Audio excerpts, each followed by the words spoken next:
What is up, guys? Rick Hackis here. This is an overview of all the changes coming to the Recon class for Battlefield 4. There's a lot of information out there, but frankly it's scattered between, many different commentaries and many different videos. I'm giving you all the changes happening to the Recon class in this video. So let's get started right away. First and foremost, the gun changes.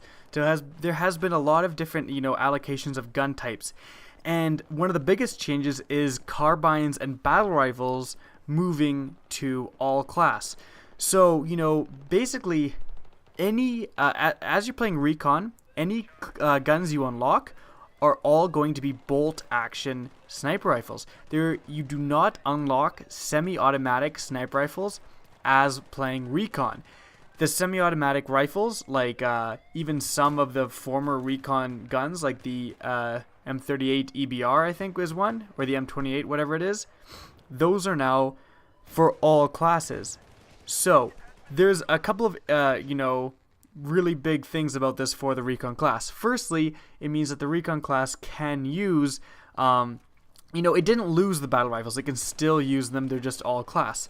But also it means it can use carbines. And Recon class, by using carbines, can be played a lot, more aggressively and also more medium range. Kind of stick with your squad and back them up and play those objectives, which, in Battlefield 4, Recon class was hated on a lot for kind of ignoring the objective. But in fairness to the Recon class, like I'm playing the Recon class in the gameplay right now, kind of aggressively, it is really hard to pick the Recon class and do as well as you would do in any other class. And it's kind of sucks because the respawn beacon is one of the most useful things you can have for a squad, but it kind of sucks playing the Recon guy, especially in normal core. Simply getting headshots, busting everyone's skull open is not that practical. It's pretty hard to do. Now, of course, there are those incredibly skilled players that can do it like it's nothing, but for the most of us, having to get headshots, it just isn't that much of a viable option. And so using a carbine is much more viable for staying in the fray and with your team. Another thing I want to mention is actually the bolt-action rifles. At least the more powerful ones, I'm not sure about all of them, but some of the more powerful bolt-action rifles have been increased to do over 100 damage close range. Now what this means is that you're going to be able to get one-shot kills within that close range. So that might be anywhere from 20 meters, maybe 50 meters. It depends on the gun. It'll be a different range for each gun, maybe it'll be the same for all the powerful sniper rifles. But again, what this will mean is that you can actually get one-shot kills close range. So if you're using a sniper rifle, it isn't necessarily the best idea to be using a sniper rifle extremely close range, because in the same scenario, the ranges that a sniper rifle would be a one-shot kill are basically the ranges that a shotgun would also be viable, and a shotgun is going to beat out a sniper rifle because you only shoot one bullet, and also using that bolt action reload is pretty slow, and it's just not necessarily the most viable. But it does mean that if you are stuck, you're being a sniper, you have a bolt action sniper rifle and someone comes up behind you, you actually do have a chance to kill them now, where before you just were praying that you would get a headshot or that they were weak. And so now you're going to have a chance to actually dispatch enemies with skill at close quarters. Next, the existing gadgets are more mobile, and I'm really in favor of this.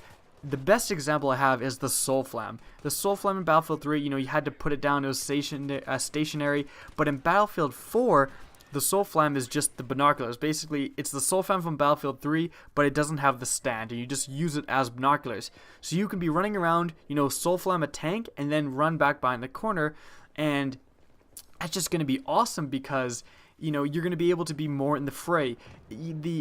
The things that the Recon had available, especially like the Soul Flam, the MAV, they kind of didn't really encourage aggressive play. If you're using the MAV, you had to be kind of hidden away and then, in a dark corner somewhere so the enemy wouldn't find you while you're using the MAV. And when you were using, the Soul Flam, you had to, put it down, and then you weren't really in charge of it. It was very hard to put it down and then, you know, a tank would come around a different way and then you were just screwed. But now it's going to be, you're able to get in the fray, paint a tank no matter which way it's coming from, and not necessarily worry about, okay, I'm just going to put my Soulflam in the middle of this road and leave. You're going to be able to do it on the move. And next, a lot of gadgets have been added to the Recon class, and this includes C4, claymores, and mortars.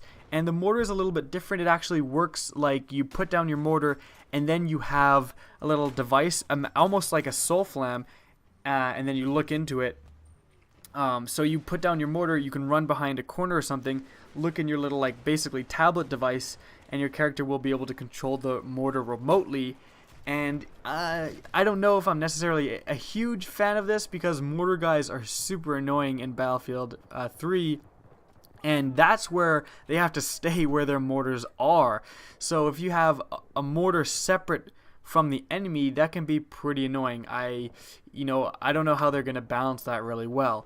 But I do like the addition of C4 and claymores. C4 is going to be interesting. Again, it really helps the Recon class play more aggressive if it has an option to take down vehicles quickly. And claymores, I think, are great because when you are in a good spot, you know, you're perched up on some rocks and you're overlooking an objective or something, it is annoying to have nothing protecting you except for a tugs that just starts beeping and then beeps like crazy and the whole squad's there. It's going to be really nice to be able to put down some claymores behind you and actually defend yourself from a good sniping nest. Next, new attachments are coming for sniping, and some of the highlights are canted iron sights. Now, canted iron sights are not just for sniper rifles, but imagine how useful that's going to be, guys. Being able to have a bolt action sniper rifle with like an 8x scope, and then have iron sights sticking out to the side, so that if you are in close quarters, if someone comes up behind you, you know, you suddenly find yourself in a close quarter battle, you can switch to your iron sights and you actually do have a chance to acquire that target a lot better. You know, in Battlefield 3, when you were using kind of a high powered scope like an 8x scope or a 12x scope, and in Battlefield 4 there's 20 and 40x scopes, but when you're using a high-powered scope in Battlefield 3 and someone would kind of, you know, surprise you, you basically just no-scoped and hope for the best. But with the canted iron sights, you're actually going to be able to do some target acquisition for close range. Also, one of the way more useful attachments coming to sniper is the rangefinder. What this does is this can zero your targets. And if you don't know what zeroing is, essentially, imagine in Battlefield 3 if a target is far away, like 500 meters away. You would have had to aim above his head and the bullet would curve down and then hit him in the head. But with the rangefinder, you zero your gun for the target. So once you've zeroed your gun, it already accounts for that 500 meter range. So you shoot directly at the guy's head and it's going to arc for you and land directly in the middle of your sights where you're aiming. Now, this won't help for side to side motion. You're still going to have to lead your targets if they're moving, but this will make, you know, those super long range kills more viable.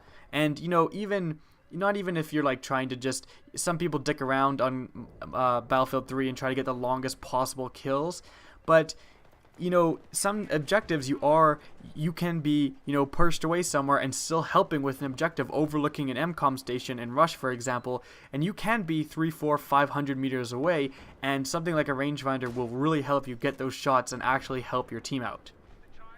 Lastly, the secondaries. The secondaries, you know, we're used to Battlefield 3 kind of just being pistols as secondaries, but I wanted to put this in there because the super shorty shotgun that we saw in the single player reveal, and you can look up you know, super shorty shotgun gameplay for Battlefield 4.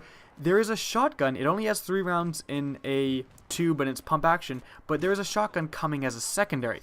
And I just wanted to put this in there because, you know, as a sniper, if you are using a bolt action rifle, holy crap, it is useful to have a shotgun as a secondary because, like I said, when you get supplies, you know, when it's close quarters, it would just be super awesome to be able to have, you know, a really close quarters gun like a shotgun, even though it's going to be outclassed by the other shotguns that are all class. Being able to have a bolt action rifle in combination with a shotgun is very, very viable and will, you know, eliminate some of the worries about, you know, playing more aggressively and playing close quarters, because if you are caught and you have to now fight close quarters, you just switch to your secondary and you can rely on a shotgun rather than just a pistol.